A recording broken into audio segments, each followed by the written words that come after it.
নমস্কার বন্ধুরা, কম্পিটিটিভের দুনিয়ায় আপনাদের প্রত্যেকে স্বাগত এবং আপনাদের সাথে আছি আমি পর্ণদীপ। আর আমরা আজ যে টপিকটা নিয়ে আলোচনা করতে চলেছি সেটা হলো ইউপিএসসির সিলেবাস ডিটেলসে।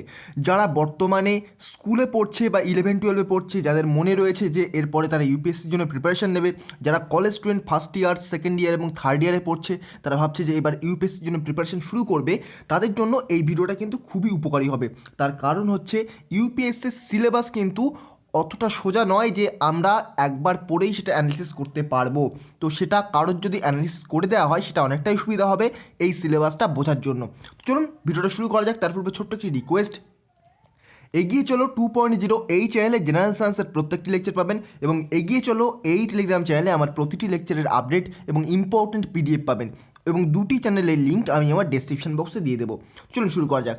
তো শুরু করার পূর্বে আমি আরেকটা কথা বলে দিই, এই যে আমরা সিলেবাস অ্যানালাইসিস করছি তার আগে বলে দিই এক্সাম প্যাটার্নটা। এক্সাম প্যাটার্ন না বুঝলে আমরা কিন্তু সিলেবাস কিছুই বুঝতে পারবো না। প্রথমে এখানে হয় প্রিলিমিনারি এক্সাম। প্রিলিমিনারি এক্সাম এখানে হিন্দি প্লাস ইংলিশে কোশ্চেন হয়, 100টা জিএস কোশ্চেন। আচ্ছা 1000 লিখে ফেললাম, 100টা জিএস কোশ্চেন।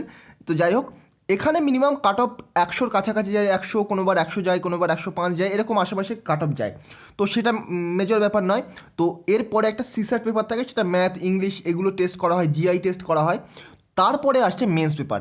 এই যে প্রিলিমিনারি, এই প্রিলিমিনারি ডিটেলস সিলেবাস ইউপিএসসির ওয়েবসাইটেও দেওয়া নেই। প্রিভিয়াস ইয়ার্সের পেপার অ্যানালিসিস করেই কিন্তু আপনাদের এই ইউপিএসসির প্রিলিমিনারির যে প্যাটার্নটা সেটা বুঝতে হবে।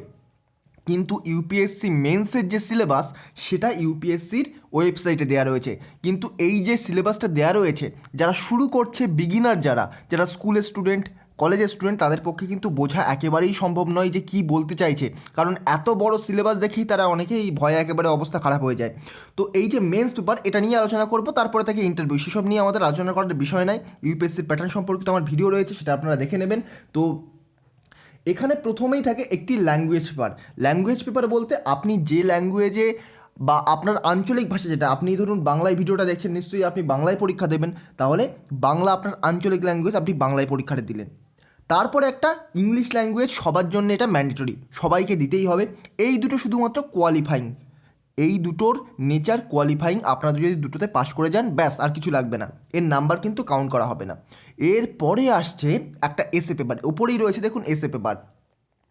এইখান থেকে নাম্বারগুলো কিন্তু কাউন্ট করা হবে এবং প্রতিটি পেপারের মার্কস 250, 250 নাম্বারের কোশ্চেন থাকবে প্রতিটি পেপারে। সেখানে প্রথম যে পেপারটা সেটা হলো এসএ পেপার। এসএ পেপার বা অন্যান্য যে জিএস পেপারগুলো, আমি এটা বলে দিই যে আপনারা কিন্তু ইউপিএসসি চাইলে বাংলা ল্যাঙ্গুয়েজেও দিতে পারেন। অ্যাকচুয়ালি বাংলাতে নয়, শুধুমাত্র আমাদের কনস্টিটিউশনের শিডিউল 8-এ যে 22টা ল্যাঙ্গুয়েজের কথা বলা রয়েছে, ওই 22টা ল্যাঙ্গুয়েজের যে কোনো ল্যাঙ্গুয়েজে আমাদের টোটাল এই যে জিএস পেপারটা দিতে পারেন। কিন্তু ইন্টারভিউ আপনি এতে দিতে পারবেন। এখানে একটা অনেকের মনে কোশ্চেন থাকে যে আমরা যদি জিএস পেপারটা বাংলায় দিই আর অপশনাল পেপারটা যদি আমি ইংলিশে দিই তাহলে কি পারবো? কেন পারবেন, অবশ্যই পারবেন। কিন্তু এটা 2018 সাল থেকে চালু হয়েছে। 2018 সালের আগে এই সুযোগ সুবিধাটা ছিল না, কিন্তু 2018 সালের পরে বলা হয়েছে যে কেউ যদি চায় যে ধরুন তার অপশনাল ইংলিশ লিটারেচার অথবা তার অপশনাল ম্যাথামেটিক্স, কিন্তু ম্যাথামেটিক্স তো আপনি বাংলায় লিখতে পারবেন না, কেননা ওখানে যে লেভেলের ম্যাথামেটিক্স সেটা আপনি বাংলায় ক্যালকুলেট করতে পারবেন না, সাধারণ লেভেলের ম্যাথামেটিক্স দেয় না ওখানে। তো আপনি ম্যাথটা চাইলেন বা অপশনালটা চাইলেন যে আপনি ইংলিশে দেবেন, বাকি যে পেপারগুলো আপনি বাংলায় দিতে চাইলেন, তাহলে কিন্তু অবশ্যই আপনি দিতে পারবেন। এরকম কোনো ব্যাপার নেই যে জিএসের প্রত্যেকটা পেপার বাংলাতে দিতে হবে। অ্যাকচুয়ালি জিএসের আপনি যদি জিএস পেপার 1 বাংলাতে দেন তাহলে কিন্তু জিএস পেপার 2, জিএস পেপার 3 এগুলো বাংলায় দিতে হবে, কিন্তু আপনি অপশনালটা আবার আলাদা ল্যাঙ্গুয়েজ দিতে পারবেন।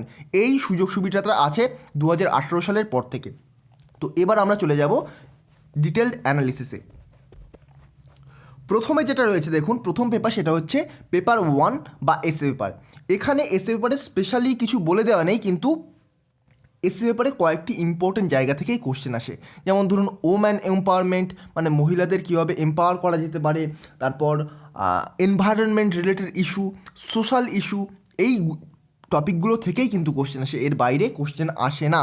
আমাদের জনজীবনে সংবাদ মাধ্যমের ভূমিকা, আপনি যে ক্লাস 8-9-এ যে এসে লিখেছেন ওটা লিখলে হবে না, কিন্তু এই টাইপের এসে কিন্তু পরীক্ষা আসে, এই টাইপের টপিক থেকে কিন্তু এসে আসে। গত বছর একটা কোশ্চেন এসেছিল যে, এটা প্রবলেম জিএস পেপার 1-এ এসেছিলো, যে কিভাবে মহিলাদের এম্পাওয়ার করার মাধ্যমে জনসংখ্যা হ্রাস করা যেতে পারে বা জনসংখ্যাকে কন্ট্রোল করা যেতে পারে। তাহলে ভাবতে পারছেন কোশ্চেনের লেভেল কতটা। তো এসএ পেপার খুব ইম্পর্টেন্ট, এই পেপারে যে যত বেশি নাম্বার তুলতে পারবে তার র্যাঙ্ক কিন্তু তত আগে হবে। নেক্সট রয়েছে পেপার টু। পেপার টু অর্থাৎ জিএস পেপার ওয়ান বা জেনারেল স্টাডিজ পেপার ওয়ান। এই পেপারে তিনটি ইম্পর্টেন্ট জিনিস রয়েছে। এক নম্বর, Indian modern history. Indian modern history তাই বলে কিন্তু আপনার ঔরঙ্গজেবের আমল থেকে পড়তে হবে না। ইন্ডিয়ান মডার্ন হিস্ট্রি বলতে এখানে 1857 সাল থেকেই বোঝানো হয়েছে। তো এই যে ইন্ডিয়ান মডার্ন হিস্ট্রি এক নম্বর জিনিস। দুই নম্বর এখানে আপনার জিওগ্রাফি। আর তিন নম্বর হচ্ছে ইন্ডিয়ান সোসাইটি। এবার দেখুন এই যে ওয়ার্ল্ড হিস্ট্রি সিলেবাস রয়েছে, এই যে ইন্ডিয়ান হিস্ট্রি ফ্রিডম স্ট্রাগলের পরে post independence of India, recently 4 বা 5 বছরের যদি আপনি যে কোশ্চেন পেপার সেটা অ্যানালিসিস করেন, দেখবেন 4-5 বছরের মধ্যে কোনো রকম কোশ্চেন আসেনি পোস্ট ইন্ডিপেন্ডেন্স অফ ইন্ডিয়া থেকে। তাহলে আমরা তিনটে টপিককে আমরা এখান থেকে মেজর টপিক ধরতে পারছি। এক হলো ইন্ডিয়ান মডার্ন হিস্ট্রি, দুই হলো ইন্ডিয়ান জিওগ্রাফি, আর তিন হলো ইন্ডিয়ান সোসাইটি। আর এখানে এই যে আর্ট অ্যান্ড কালচার প্রতি বছর কোশ্চেন থাকে, এখান থেকে প্রিলিমসে বেশি কোশ্চেন থাকে, কিন্তু এই আর্ট অ্যান্ড কালচার থেকে মাঝে মধ্যে ধরুন 10 থেকে 15 নম্বরের কোশ্চেন জিজ্ঞাসা করা হয়, তবুও সেটা ইন্ডিয়ান অ্যান্সিয়েন্ট বা মেডিভেল হিস্ট্রি থেকেই জিজ্ঞাসা করা হয়। আর্ট অ্যান্ড কালচার বলে আলাদাভাবে জিজ্ঞাসা করা হচ্ছে না এখন আপাতত। তো এই যে তিনটে সাবজেক্ট, এর আবার সাব টপিক হিসেবে দেওয়া রয়েছে। দেখুন আমি টপিকগুলো পড়ছি। প্রথমে যে টপিকটা দেওয়া রয়েছে সেটা দেওয়া রয়েছে Indian culture will cover the salient aspect of art form literature and architecture from ancient to modern times. তো এগুলো দেওয়া রয়েছে। তারপর ইন্ডিয়ান ফ্রিডম স্ট্রাগল দেওয়া রয়েছে, modern India history from about the middle of the 18th century until the present, significant events, personalities issue, এগুলো দেওয়া রয়েছে। তাহলে আমরা যদি এক কথায় বা সংক্ষেপে বুঝতে চাই, তাহলে আমাদের মধ্যে রয়েছে এক নম্বর হচ্ছে ইন্ডিয়ান সোসাইটি। 11-12 সোসাইটির বই পড়লে এগুলো উঠে যায়। তারপরে রয়েছে ওয়ার্ল্ড হিস্ট্রি। ওয়ার্ল্ড হিস্ট্রি আপনাকে বেশি কষ্ট করতে হবে না, আপনি যে কোনো একটা ভালো ইউটিউব চ্যানেল থেকে ওয়ার্ল্ড হিস্ট্রির লেকচার দেখে নিন, অথবা আপনি একটা সামারি পড়ে নিন, তাতেই কাজ হয়ে যাবে। তার সাথে ইন্ডিয়ান আর্ট আর কালচার ক্লাস 11 এবং 12 বই পড়লেই এখান থেকে অনেকটাই কভার হয়ে যায়। ইন্ডিয়ান জিওগ্রাফি, এটা কিন্তু জোর দিতে হয়, ইন্ডিয়ান জিওগ্রাফি বলতে এখানে কিন্তু ফিজিক্যাল জিওগ্রাফি থেকে প্রচুর কোশ্চেন আসে। কিছুদিন আগে 2018 কিংবা 2019 সালে একটি কোশ্চেন এসেছিলো যে আমাদের যে গ্লোবাল ওয়ার্মিং সেটা এই কোরাল রিফের ওপর কীভাবে প্রভাব ফেলছে। তো খুবই ইম্পর্টেন্ট কোশ্চেন, এই টাইপের কোশ্চেনই কিন্তু জিজ্ঞাসা করা হয়। খুবই জটিল কোশ্চেন কিন্তু ইম্পর্টেন্ট কোশ্চেন। তো এই যে geography, Indian art and culture, history, এই টাইপের কোশ্চেন আসে। তারপর 2018 সালে ইউপিএসসি মেন্সে একটা কোশ্চেন এসেছিল যে গান্ধীজির ভূমিকা বর্তমান সোসাইটিতে কীভাবে বিরাজ করছে। তো এই টাইপের কোশ্চেনই কিন্তু আসে। এরপরে আসবো পেপার থ্রি। পেপার থ্রি বা জিএস পেপার টু বলা হয় এটাকে। এর মধ্যে কী কী আছে? এর মধ্যে আছে governance, constitution, polity, social justice and international relation. এখানে এই যে কনস্টিটিউশন, এটা অর্থাৎ ইন্ডিয়ান পলিটি এবং গভর্নেন্স, এই দুটো আপনি এম লক্ষ্মীকান্ত থেকেই পড়তে পারেন। এর বাইরে কিছু আসবে না। ফান্ডামেন্টাল রাইট রয়েছে এর মধ্যে রয়েছে DPSP, directive principal of state policy রয়েছে। যারা পলিটিক্যাল সায়েন্স স্টুডেন্ট তারা এগুলো শুনে থাকবে, যারা পলিটিক্যাল সায়েন্স কোনোদিন পড়েননি তারা এবার পড়া শুরু করুন, দেখবেন এগুলো প্রত্যেকটা পেয়ে যাবেন, খুব ইম্পর্টেন্ট চ্যাপ্টার। পার্লামেন্ট রয়েছে, এম লক্ষ্মীকান্তেই রয়েছে এগুলো। এম লক্ষ্মীকান্তেই কনস্টিটিউশন এবং গভর্নেন্স, পলিটি, এটা কভার হয়ে যাবে। এই যে সোশ্যাল জাস্টিস, গভর্নেন্স, এগুলো অ্যাকচুয়ালি কারেন্ট অ্যাফেয়ার্সের ইস্যু, কারেন্ট অ্যাফেয়ার্স থেকেই কোশ্চেন আসে। আর ইন্টারন্যাশনাল রিলেশনের জন্য আলাদা করে কোনো বই পড়ার দরকার নেই। আপনি যদি বেঙ্গলি মিডিয়ামে দিতে চান তাহলে ক্লাস 11 এবং 12-এর যে আমাদের পলিটি বইটা রয়েছে সেটা খুব ভালোভাবে একবার পড়ে নিন, তাহলেই কিন্তু হয়ে যাবে। এবং তারপরে আপনি যে কোনো ইস্যুকে রিলেট করতে পারবেন যে কীভাবে